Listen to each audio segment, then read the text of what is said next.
Kaya tigilan mo na ang pagsabi mo sa iyong girlfriend, boyfriend o asawa na buuin mo ulit ako.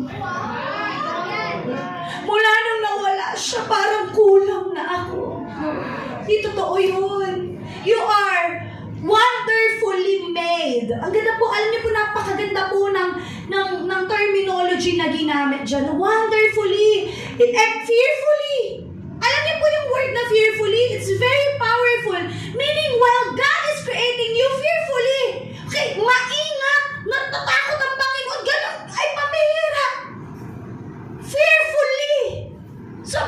Sobrang tindi ng pagkakagawa sa'yo ng Panginoon. Ganun kanya, ingat na ingat gawin. Fearfully. Dahil mga katabi mo, katakot-takot.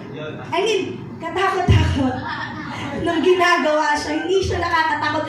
Katakot-takot na detalye po ang ginawa ng Panginoon, na detalye para mabuo ikaw at ako. Ang ganda po ng terminology niya. I am wonderfully and fearfully made by God. Iningatan. Detalye ay pamira po. Details. I really like that. And so today, kung itong kitsugi na yan, okay, sa Japanese culture and art and masterpiece ay kayang pagandahin kahit na nabasag, ano pa kaya ikaw na masterpiece ng Panginoon? Hello?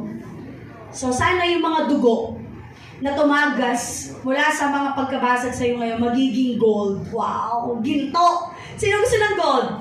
Mataas po ang value niyan. Tataas ang value mo. Sabihin mo sa katabi mo, tataas ang value mo today. Tataas ang value mo today. Ang prayer ko maging valuable ka sa mata mo. Makita mo ang lente ng mata ng Panginoon kung paano kanya tinitignan. So, pag-aaralan natin, actually, verses 7 to 10. So, 7, 8, 9, 10. 10 daw. 4 verses lang po. Yung meron tayo ngayon, and I want it to be, so powerfully,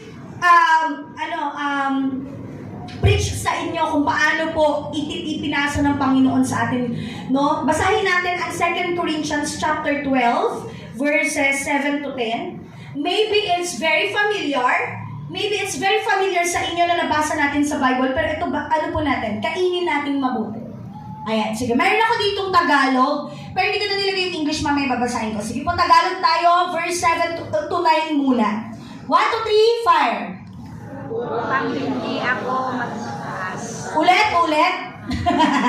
Ulit. 1, 2, 3, go!